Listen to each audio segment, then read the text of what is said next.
Good morning, everybody. Michael Peterson with the sportsbiznetwork.com and the station re.com. RE Real Estate, Residential. Hope you're having a wonderful Tuesday. My guest today, Mr. Lloyd Martinez. Welcome, sir. Thank you. We are at his beautiful home in Longmont, Colorado.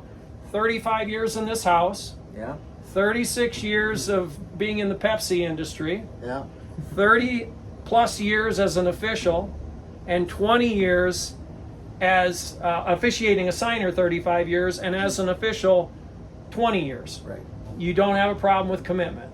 No. No. Let's talk about you. Your wife, Rose, been married for? We've been married for 30 years. 30 years. Okay, so once again, you're not lacking commitment in your life. Let's talk about officiating today, okay? We get ready with the fall season. You assign all my leagues along with Bruce Bird. And just tell us a little bit about you, your history, and what you do as an assigner here in Northern Colorado for the State High School League, but also for the fall, winter, spring, and summer, let's say the club season. Okay, the club season. Well, the club season will probably, we're going to start off with probably some fall leagues that the schools run. And those will probably start in about October. But that'll get us started. And then, of course, your stuff will be starting in September. And then we're just basically gearing up for high school.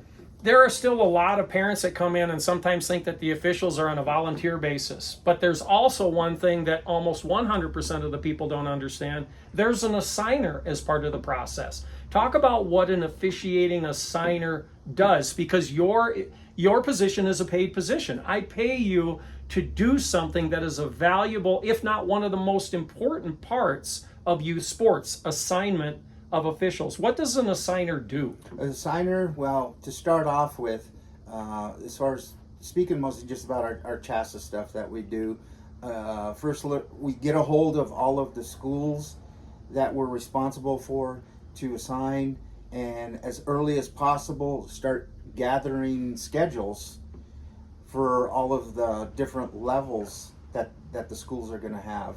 Of course, not every school has every level, but for the most part, they have at least varsity, JV, and a C level. So that's 3 levels of basketball. So we gather all of that information, all of the schedules.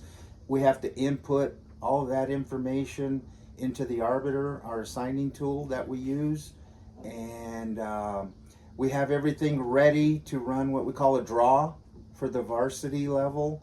And that's where our varsity games are assigned.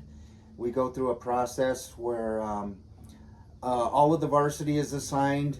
We like to use there's an automated system that can assign the varsity, and then after that is done, then we go in there, Bruce and I, and then we start tweaking the games that were assigned by the computer to make sure that they have the right personnel on the right game. There's a lot of stuff that goes on behind the scenes that people don't understand, but you get paid by CHASA or the school for assignment of those officials. A lot of times parents will go to a game and where the hell do they get these officials? Right. Like they're mad, they're yelling, they're screaming.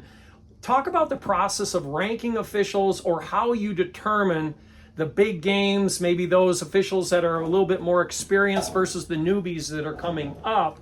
When a coach or parent sees a game, how do you determine which officials get which games? Well, we start off by watching. If we're unsure of an official that, say, we have never seen before, somebody transfers in from out of state or something, or somebody's new or whatever, and we don't have any idea, their officiating skills, then we try to gather some video and watch, some sort of video if it's available to watch them, so we have some sort of idea of where they need the skill level or the games that they would be able to handle. There's a certification required to Yes. work state high school league games and sub-varsity. Talk about that certification that is required by the state high school league in order for you to have them to assign to games. Yes, everybody who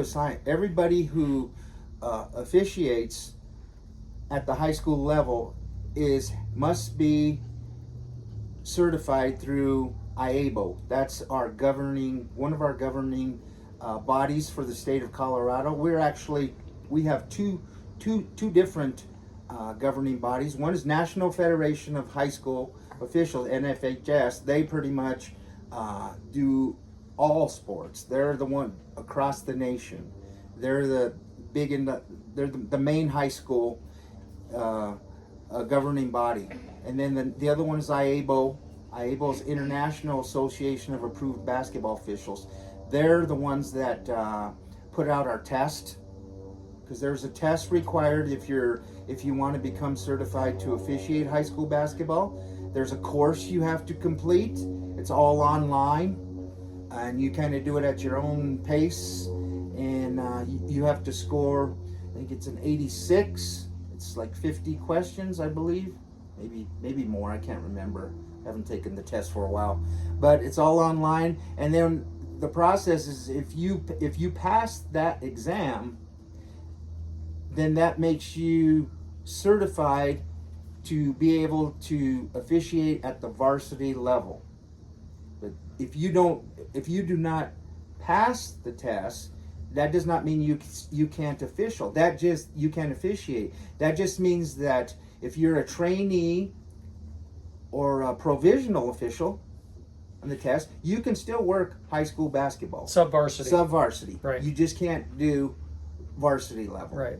Okay, we're going to come back after. We'll keep this session short. We're going to come back and talk about mom and dad, or what age should you get your kids involved, the money that's involved now in coaching or officiating club and high school. We'll talk about that. We'll be right back. Take a quick break. Thanks for listening.